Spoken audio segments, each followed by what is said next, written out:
I don't see myself stopping parkour unless I didn't have arms and legs, you know? But I've been in Brazil and we're just like talking about parkour in two completely different languages and we understand each other. I'm not going to be able to execute this, but I'm also not, I don't have to die. Chalky concrete is the worst. You can't grip it at all. It's like you're going to die. I'm Selema Masekela. After over 25 years of broadcasting in the world of action sports, I have seen an overabundance of risk-taking. But risk has many faces. Doesn't just live on the mountain or in the half pipe. It keeps dominion over the sky. The land, the sea, and 1,000 places in between. Embracing risk is like signing a contract with yourself. You have to put a piece of you off to the side and lay it all on the line in order to do what you love. And in this season, I'll be traveling the world to meet some of the most exceptional people on earth who have signed that very contract. People who have built a personal relationship with risk, embody it, and perform it at the highest level. Welcome to the Team Ignition Show. Welcome, ladies and gentlemen, to another episode of the Team Ignition Show. My name is Selema Masekela, your host. And to my right, the Parkour Twins. You are twin brothers, legends in the parkour space, gaps, step downs, ledges. What am I missing? Oh, like there's so many different moves in parkour. So yeah, you named a few of them. You named just a handful. Yeah, just a Basically, you are two of the best athletes in the parkour space, not just here on this giant island of Australia, but in the world. You are internationally known, millions and millions of views on all of the socials, millions of followers. You're a very big deal, and you've chosen to sit down and have a conversation with me about your passion, your love, parkour. Thank you, gentlemen. Oh, we're ecstatic to just be here to talk about parkour. So yeah, we've been doing it for like 17 years, and I feel like for a specific movement that we do, in particularly 180s, I feel like that's where we've really made our mark within the sport. Like if you look up parkour 180s in the dictionary, your pictures. Yeah, you'll see both our names there.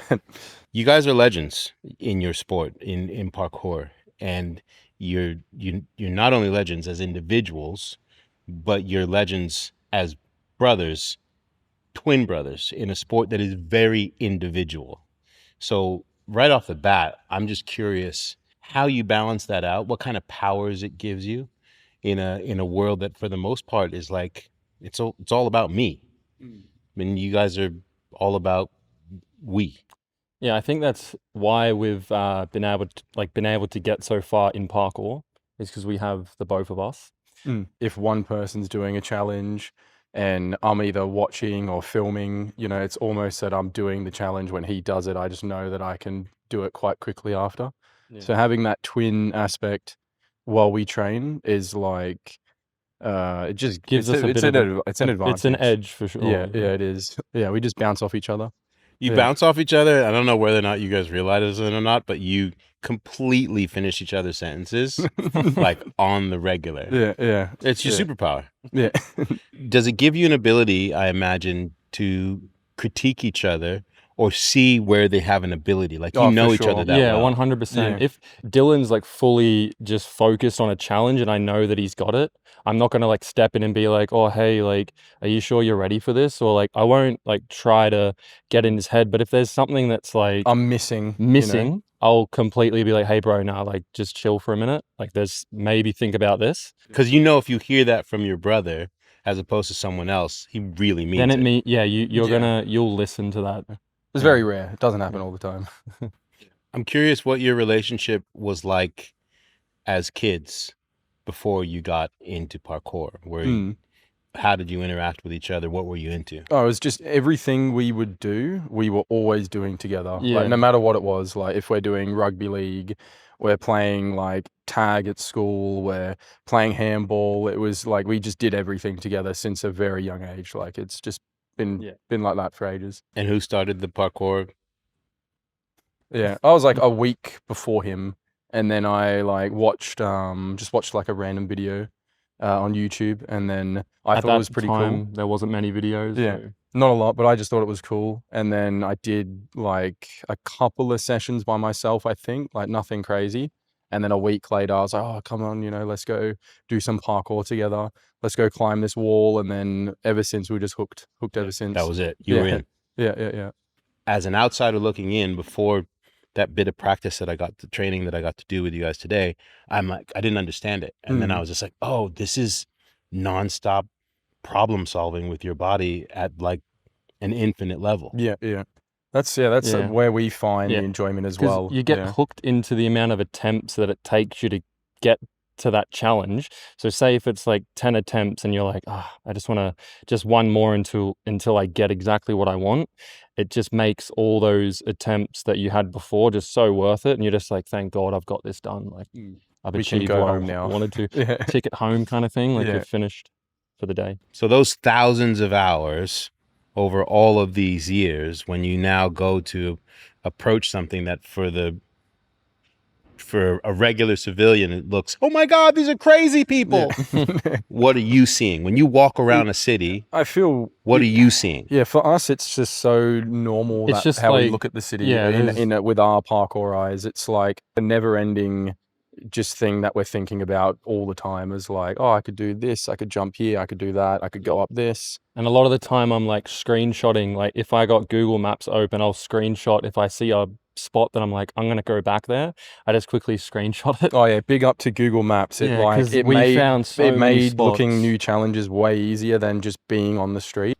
That is so cool. Shout out to Google Maps. You should make I think there's a partnership there. Yeah. There is a spot map now that's been created of already parkour spots that has a map. Yeah. It's like a spot generator as well. It can just tell you if you've got so many spots in your city and you're just struggling to figure out where am I going to train today, it'll just tell you where to go. Yeah. That's kind of cool as well. Yeah.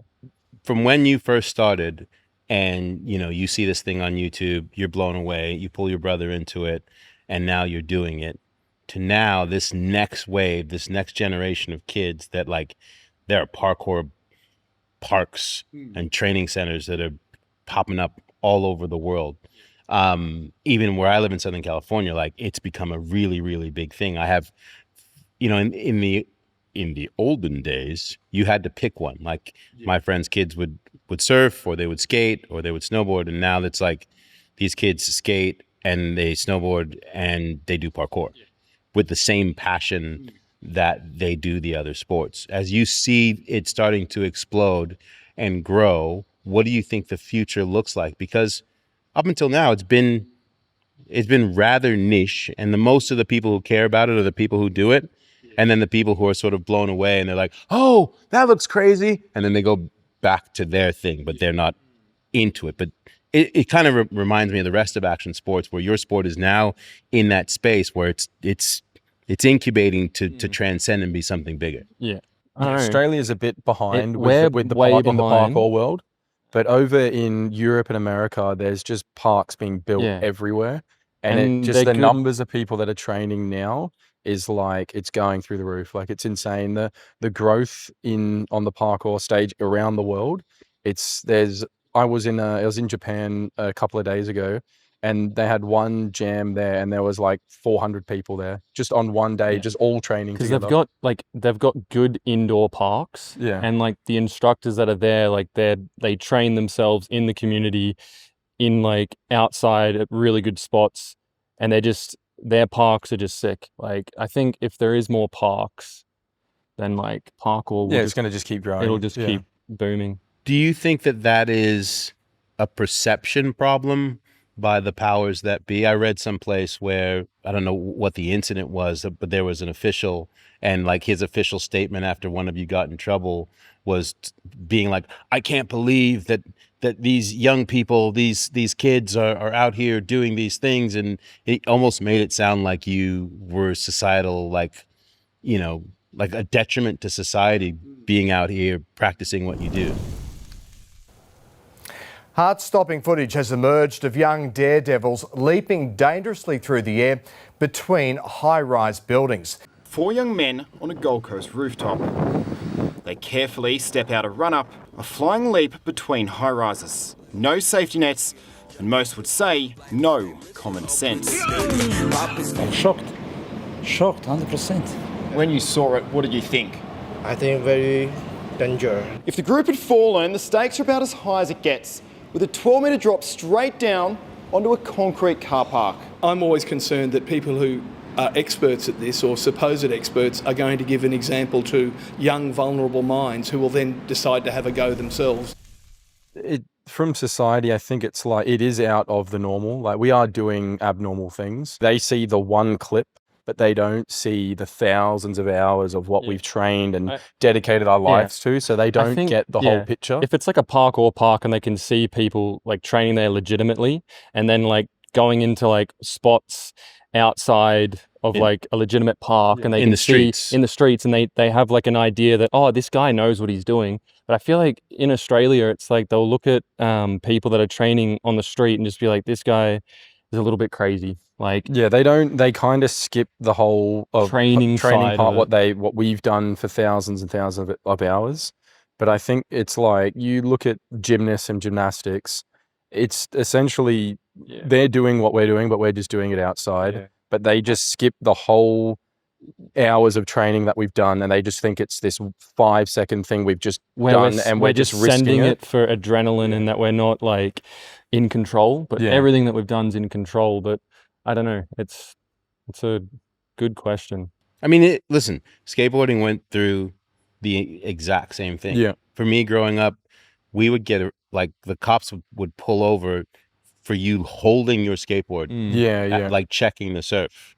Like, how did you get here? Did you ride your skateboard? And try to write you a ticket. And now skateboarding is in the Olympics. When I see parkour, and then I see also like Ninja Warrior culture, which that leaks into they cross a little bit. They cross a little bit over. Do you see that future for parkour where it could be on an Olympic stage? Right now, there's a whole loophole, rabbit hole in this. That opens up such a big can of worms, honestly. Please, we love worms. They're trying to take push parkour into the Olympics. Put it into the Olympics, but under gymnastics. But we, as I think parkour, as it is meant to be more on the streets and it's a culture, we want it to be rather that puts it into the Olympics. So when snowboarding got into the Olympics in 1998, this was the same conversation that was happening. There were people in the core who were like, no, we got to keep it. And then there was another side of people who were like, no, this is going to help us grow the sport. Looking back, it was a really profound moment, because it took a very, very long time for snowboarding to actually gain a voice into how it was presented at the Olympics.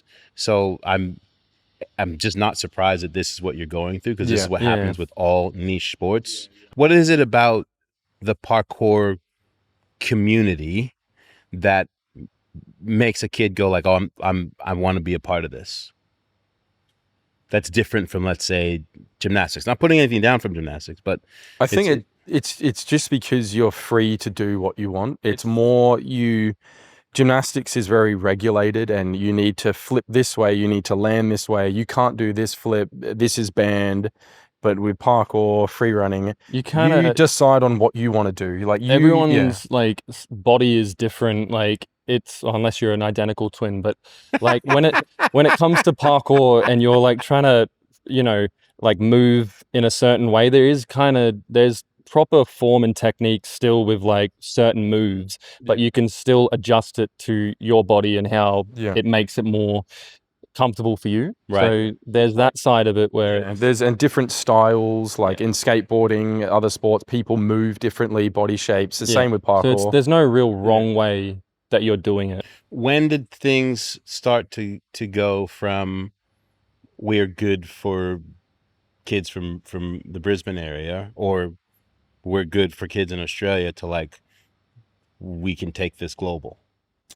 Like 4 years until we were like at a level when we started where we're like, okay, we're pretty good. we got quite known in the Australian community through like doing like NatGat, which is like a national gathering. That's where everyone from around Australia meets up in a certain city for that year. And you made a name for yourselves. And we got known pretty quickly, for the Parkour Twins. Yeah. Yeah, because I think just how we moved was more like power moves and big jumps, and being twins, they just recognize, I guess. Yeah. And then after that, we went to Europe. Went to Europe for 3 months with, I think, 6 mates in 2015. And we had like one van, and we just drove everywhere in Europe. Like we just bought a van, just went and did parkour. Bought a van. Yeah, we bought a van. Broke down twice, got it fixed. Sold it, got our money back, so it all worked out in the end. We didn't pay a single day of accommodation the whole community trip. back then for 3 was months, so small that we could just message someone on like Instagram and be like, "Hey, could we stay at your house?" Like that day. Yeah, and we just went there, and then we would train in that city. And they would put us up, and then we would go to another city, and then they would put us up, and then we just so on and so on. We didn't even plan it. And when we got there, and the gyms as well. Day one, we were like, man, where are we going to stay? Like, we don't have no accommodation. And we just met a guy that trains parkour on that day. And then he's just like, yeah, you can just stay with me for as long as you want. And then we just had a place for like, I think 2 months in London. Yeah, just straight off the bat. It was, So you bought the van paid for itself when you sold it at the end. You're not paying to stay in anyone's house because you're finding people who do the thing, and they're like, "No, we've got you." Yeah. Plus, I imagine you're stacking all sorts of footage. We made heaps of YouTube videos. We've got all this on. And that blew up. Yeah, it blew up. They were in the parkour world. People were like recognizing like we're at a good level. Yeah, that's so cool. I just love that it comes back to community, especially in a world where like people don't really know what that is. Yeah. That you find a thing that you practice that allows you, the first time you leave your home country, and now you have community around the world. Like people you do the thing that I do. We've got you. Like there's places I've trained that they don't speak English and they're just speaking Japanese, but we can still understand what we're talking about. It's like it's I've been in Brazil and we're just like talking about parkour in 2 completely different languages. And we understand each other. Like I had the same experiences when I've been to China, like that Skyladder competition, most dangerous competition that I've done. Why was it? Because there's 999 stairs to the very top, and it's just so inclined that if you like trip on one stair, you can't stop. But they built a whole parkour course from the top to the bottom. To bottom, like it's insane. It's just drop after drop after drop. So by the end of it, you can't walk. Like you're basically just collapsing. And someone did like some guy fell off the course. So Dom, the guy who created, like he designed the course. He designed the course, and he takes a massive drop to he fails. Like, he fully just fell off the course, face first. He like smashes his face, breaks his arm, but he still gets up. He still got up to try to finish the run. To finish it, but he just he can't. But then within like 2 weeks, he's with a cast. He has a fracture, and he's training again. Like he's just training back again. Like this guy's built different. Like he's a gnarly dude. The danger, I think, the thing that we talked about earlier in how it's perceived. It's just. It looks so, if you don't know anything about the work that you've done to do this, you just see crazy people. And I'm sure for like adults or people in positions of like control, it's like, no. But the danger still remains. What type of injuries have you incurred? What have you seen amongst your peers? For ourselves, we've been pretty lucky. It's funny. We've had like similar injuries as well, which is really ankle injuries. We've had similar injuries to the ankle where we just classic roll your ankle, and then it will swell up, and then a couple of weeks, you're back to going again. Not for me. It took me like a couple of months because I had to get surgery. His one was a bit worse than mine. To remove a piece of bone, because the ATFL ligament pulled a piece of bone, and then it was floating around, and it just kept getting caught in my. It just gets the bone spur in the way. Yeah, it was just getting caught in the joint. So like I would literally not even do a jump. I'd be walking down the stairs, and it could just lock up. So I went to a specialist, and they're like, "Yeah, we need to remove this piece of bone." And since it got removed, it was pretty cool. 100% all good. So that was the worst for me. And then for me, no surgeries. But we've had funny, like he tore his lat. Like he tore his lat here from your latissimus dorsi, sir. You tore that. We do so many climb ups. Like we're always just doing like dynos, climb ups, 180s. Because like we forget how laches, like fatigue we get. What is a lache? Just swinging, like you jump to a bar and then you swing to another bar, and it's just basically swinging between bars. So you forget sometimes the manner in which you're stressing. And I was doing a competition in Vancouver, and I had to qualify for the competition to get into the speed comp, for the skills as well. But like in 3 days prior to that, I was just training every single day because I was in a new city. I was just like hyped because of everyone's there, and then did the competition. Like I'd qualified, got to like the final like speed round, and then just in like the warm up, like prepping, I like jumped to a bar to like do a little lache, and I just felt this like a tear in my lat, and I went, oh shit, like I'm like meant to be like about to go into like the final heat.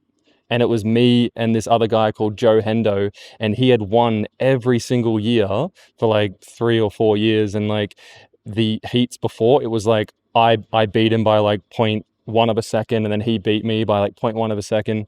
And then I think I would have beaten him in this round, but I like tore my lat. So that was it. Yeah. But then 2 years later, I ended up competing again. He got injured, and then I won that competition. So it was just like... You ended Joe Endo.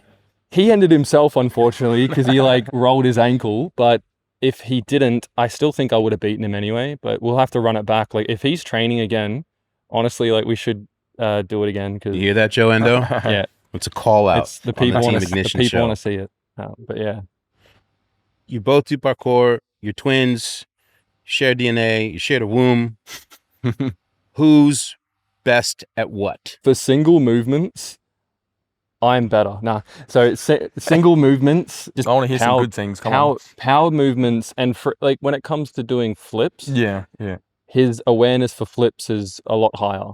100%. I think more for your strengths.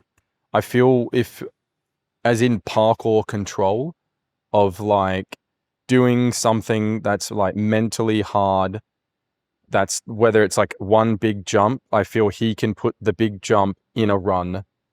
And that's like a skill in parkour that's really hard to attain and get to that point where you thinking that way of doing something hard, but doing it in a sequence of other moves. That's what he's really good at.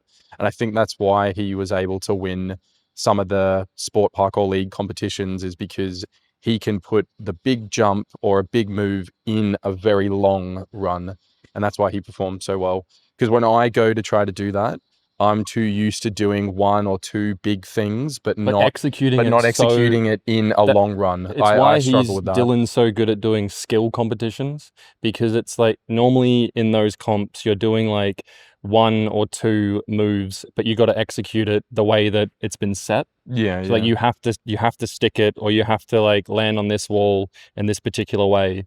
So when it comes to for me to do that, I have to like dial it in more, because I'm so used to just moving to the next thing. But then there's a whole other ballpark of like how you're asking these questions is like, I don't know who has more send in him. Like if he's more sendy or I am, because there's a whole... We both take turns when it comes to like being sendy, because like the other day when I did the dive roll, like I knew that you could do it. So I was just like, if you're thinking that you can do it, like I know I can do it. He beat me to a challenge while I was in Japan. Like, was this the one I saw the roof? Yeah. It's like to rocks. Like, yes, I saw that. To the pebbles. So you had to dive roll off a roof and you land on another roof. You do basically a front roll. But what I saw when I watched it, I was like, those are rocks in his back. But you came up like this. Like, and I was like, I'm looking at the screen like, what about the rocks, man? We were both looking at that challenge, and then he just like, happened to just beat me to it. We were like, oh, we need to wear jeans and put a jumper on and like just,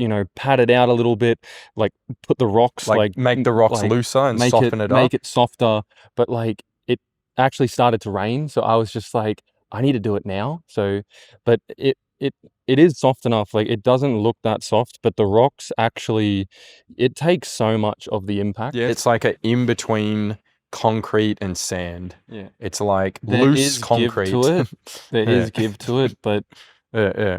It's more forgiving than this. Yeah. I've never heard anyone like try to like sell Yeah. how sell soft me on pebble- like rocks being soft. Yeah. Like, no, you don't understand. They're looser. They're gathered in a way that it's If actually you- really pliable. If you hit it hard enough, they disperse. So like you actually just doing the jump, like this is like no joke. If you just do the jump and you just like to your feet. don't hit it that hard and try to roll, it hurts your back. But like when I did the dive roll and basically like slammed onto my back, the rocks actually disperse. So I felt fine. Didn't look as like it didn't look perfect, but it didn't hurt. So Still a win. It's still a I win. still take it as like a win. Yeah. If he's not injured and he can And you get can up run and off go, yeah, if you're it's fine. celebrating. You I was wondering if you were like, because like He's just covering the pain. you know, like sometimes when an animal gets hit and And they the adrenaline's they just- and then they find. I saw then- you and I was like, is he hit dog happy? Like is he like afterwards going to like be in the corner? Like as just soon go to as you fetal turn the position. camera off, I'm just yeah. just fall over. Yeah. you have this relationship with your bodies to really understand what it's capable of with impact. And there's like this whole physics play and understanding how the body can take impact, absorb, inertia, momentum, all these things that like you're like I said before, like it's the problem solving of it. You're like working out math equations that can kill you, basically. Yeah. Well, we more like we do look at it not, I wouldn't say scientific way of looking at things, but we definitely Well, there's a bit of there's that. variables and we need to measure certain things and know like textures of walls and if it's Like- grippy, slippery, like there's a lot of factors that we do go into when we're doing more risk management of doing a certain challenge because it's Like at the end of the I- day it could seriously injure us. So we want to minimize that as much as possible. If you're going for a gap that's over a drop that you know that you could die on, even if you like messed the takeoff, the momentum that you had is you should still Carry you over. carry to make that gap, unless you fully missed your foot. Like, and for that to happen, you shouldn't be there doing it. Yeah, you didn't should do the not be thousands of there. hours of So- practice. So you basically learn how to bail on a trick. I don't have to die. There's always going to be, I know that I'm going to make that gap. Like, Yeah, there's- if we're doing a challenge where it involves like the potential of dying, we're always sure of that. If this happens, I will make it to this wall or this ledge, or I'll land here. There's never been a moment where I've done a jump and I'm like, oh, this is 50-50. I'm not going to make it. Like I'm if literally I don't make this, I'm dead. I've never done a jump ever like that. I think it's just silly. There's only one jump out of like thousands of jumps that I've done where like I'm like, oh fuck. And that's like one jump, like out of thousands. I literally I overstepped the jump a little bit more than what I would have wanted. Like, Was that at Orange Walls? Or no, this was in Santorini. Okay. When, oh like, yeah, that- I know the that one. To the window, first- there's a little window. Yeah, like if I had have overstepped the takeoff by like an inch more, I would have slipped and literally just gone straight into a little tiny glass window. And the gap was like It's not over a death drop or anything. It's just over like a reasonable drop. maybe 2.5 stories, but it's like the way that you would bail that, you wouldn't be able to save it. So I was fine though. So that was the only moment where I literally in the air go, oh fuck. Like, Yeah, out of like thousands of jumps. Like it's it's super low chance that actually happens. I just love that you can say 2.5 stories casually as if like that's a normal thing to fall from. Yeah. But again, this is with the 10,000 hours. And I Yeah. also really love the fact that you're like, I don't go into the thing not knowing how I'm going to get out of it if it goes bad. yeah.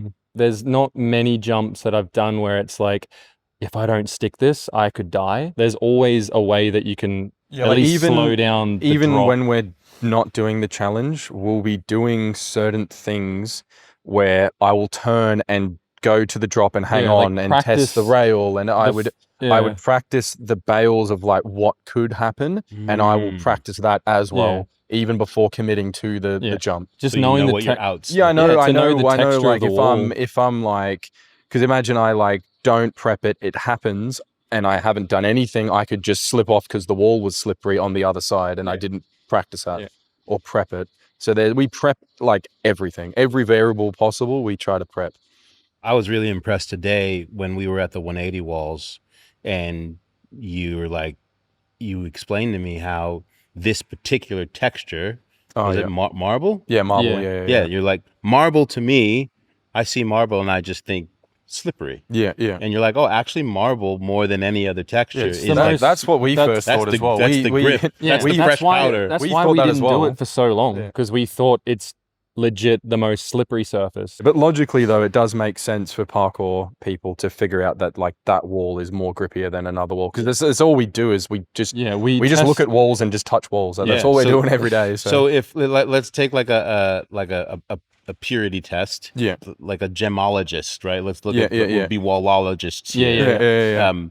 Let's go from the bottom up to like best surfaces. So the bottom would be like the dusty like it's you know where people graffiti on walls and they make it a texture of like a dusty wall, so they can clean it off. That's the worst wall. It's that's like, the absolute worst. It's like just concrete with that dust on it. Chalky concrete is the worst. You can't grip it at all. It's like you're gonna die. That's the down the bottom. Okay. Yeah. And then concrete's getting better, and then I'd say like, but there is a thing where you do need to slip on the wall, because if you do a jump where you're doing an arm jump where you jump from one wall to the other and your feet hit the wall, if it's too sticky, you're going to grip and you can fall off the wall, you can potentially break your ankles. So you do need a texture where you're jumping to a wall that does allow slipping, because it takes away the impact. So there is that as well. So you do need like a medium for certain moves you're doing. And then from brick onwards, it would probably go like painted wall, like a painted non-dusty wall is pretty grippy. Yeah. And then probably wood walls that has got a laminate coat. Then after that, it'd probably then go marble is the top tier. But like marble's the UK, diamonds. Like UK brick, it's so much better than like brick any. It's like probably I reckon mid range. UK brick.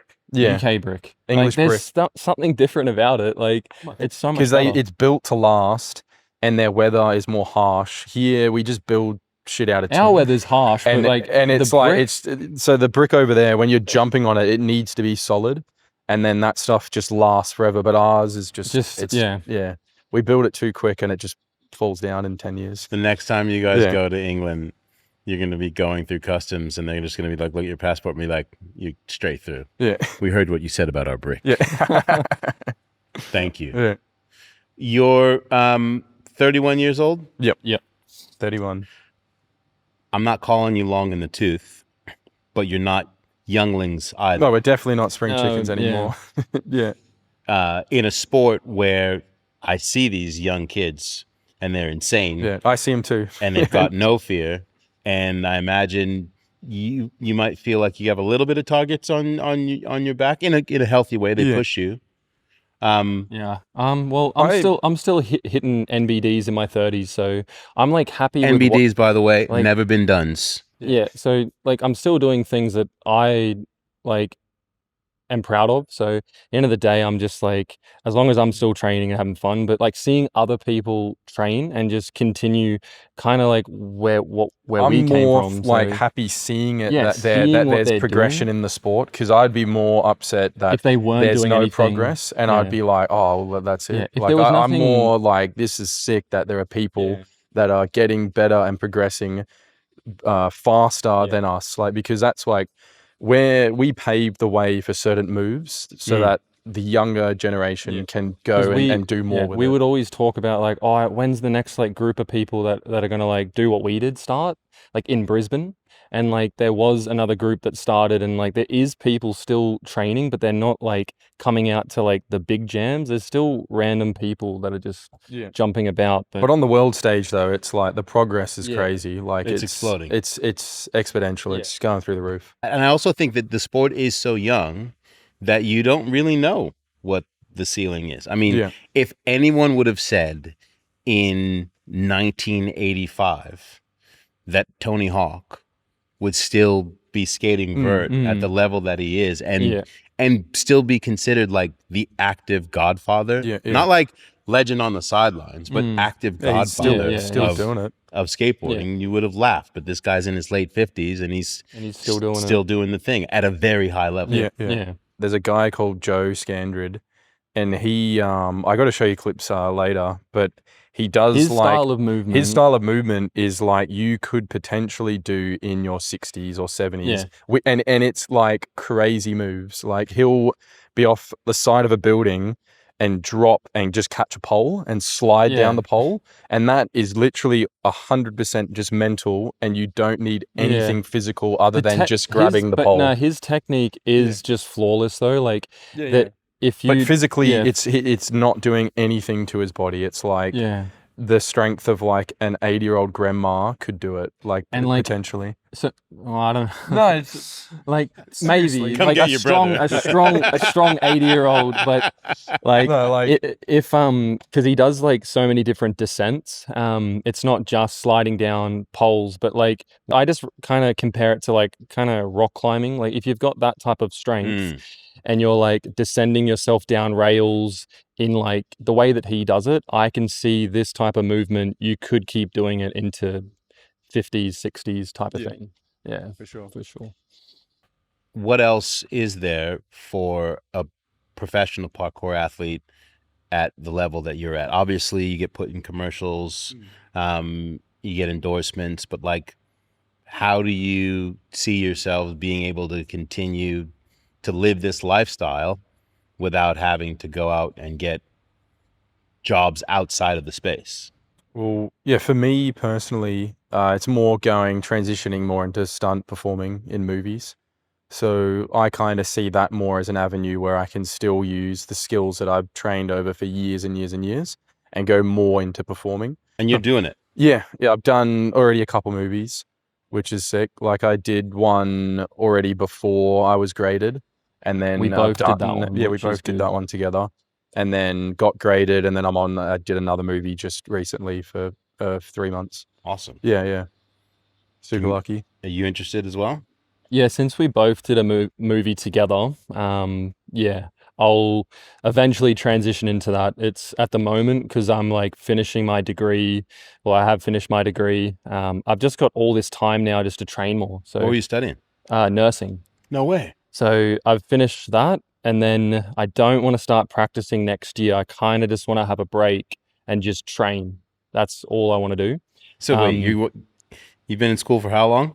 3 years, and then it was I meant to do a grad year, to start next year practicing as a registered nurse, like a residency. Yeah, for like a whole year, but I'm gonna delay that and just focus on getting graded and just training parkour again. So you're getting your second wind. Yeah. Got your degree. Was just giving you your second wind. Yeah. I got something to fall back on, but I'm not falling immediately. Yeah, I'm never going to give up parkour. So it's like, I want to just continue doing it for as long as I can. Too ingrained. Yeah. Can't get rid of it. Yeah. You say that like addicts. And I mean that as a as a compliment if you're going to be addicted to something. But I saw you start to twitch when you're like I saw you picturing not doing it. And you're nah, I can't. We're going to do it for as long as we can. Yeah. Until the wheels fall off, to be honest. Yeah. It's a truly, truly, truly beautiful thing. I mean, just to be able to have spent that bit of time today, literally touching concrete. That's I guess the touching grass of parkour. Touching concrete and steel, like I felt it. Like I see how this informs the other things that I do, and I also just just was able to get a sense of the art of it, the personal expression, the depth of challenge. Obviously, the word challenge is in there for a reason. The focus and respect for it, because if you land wrong, it's gonna hurt. So when I tell you on that first jump that you guys taught me from ledge to ledge, all I was thinking about was shins. Yeah. Do not catch the shins. It's like almost better to hit the feet and land on your backside than the shins. To slip forwards is always going to be better than just the slipping to the shins. Like we've seen some gnarly ones. The one with my mate Justin Louis, it was the worst shinning that I've ever seen. Like it's like skin graft off this part of his skin on top of the. He got shinned so bad that he had to have a skin graft. Like where did it rip? Where did it rip from? The middle of the shin, and there's no meat there. Yeah. It's like, just straight to the bone. Yeah. It was a real big. Yeah, but he's made full recovery. He's all good. But they had to take skin off his ass. Yeah, to maybe on his leg or somewhere, but they skin grafted over. Yeah, that's how big it was. Yeah, but it didn't really phase him. Like when he bailed and like ripped open his shin. It's kind of crazy story. The first thing he said was like, "Hey Sam, can you roll me a cigarette, please?" Can you just get me a cigarette? Like he's fully ripped open and he's just normal. Like and bleeding. Yeah, he's bleeding and he's all like, "Oh, just get me a cigarette, bro." And we're just like, "Nah, sit down, man. We need to wrap that up. You could get an." Because I looked at my perspective, I was like, I'd probably pass out if that happened to me. So I thought he would pass out, but he just was like, "Nah, it's all good. He's all good." Like, hey, and then Sam. the pain didn't even kick in for him. He was just like, "No painkillers. I don't want it," because he can't. I think he just can't take. He's had experiences before with getting pain relief that it wasn't good for him. So he just dealt with it. He just took the whole thing and then he just took the whole thing to the chin, the shin. Yeah, to the shin. Yeah, straight to the shin. But you got to kick in your nursing skills. This was before I actually started. It's kind of what like throughout like training, I've just experienced like other friends like taking them to the hospital, just like helping them, and just going up to the hospital and just experiencing what nurses are doing. It was pretty inspiring. But at that time, that's what drove you to study there was part of that was why I wanted to do nursing, was just seeing that like this is actually like I could make a difference kind of thing. But I just remember just wrapping up his shin, and then when the paramedics got there, they were like, "Oh yeah, good job, boys! Like good, like for doing that," because it was the spot that he landed in was just so dirty and just so like you just don't want to get any of like you can get bone infections quite easy because it was straight to the bone. Right. But we wrapped it up pretty good. So yeah, and he's still training now, which is good. Have you had any friends have an injury? Or take a slam that essentially retired them from the sport? Not anyone that I personally know. Yeah, same with me. I've just heard stories of other people. But there no close friends or people that I train with have ever had that happen, which is it's good. 5 years from now, if you're able to sort of like close your eyes, and where do you want to be in this life? Still training parkour for sure.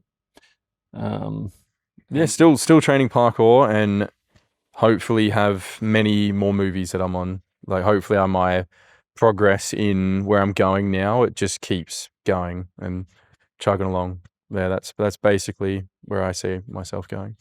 Yeah. Living the dream already and just keep living the dream. We'll have to come back and revisit this 5 years. Maybe we both have kids. Who knows? You might have like a set of twins on each lap. That will be a full We'll start our parkour army. Yeah. The Pawson Parkour Army. Yeah. PP Dubs. I know that you enjoyed this conversation as much as I did, so hit the subscribe button, and you can go to teamignition.net so you can bathe in even more incredible conversations and enjoy the show. Next time on the Team Ignition Show. Fire is very unpredictable. You do not know what it's going to do. That was the hardest. Wow.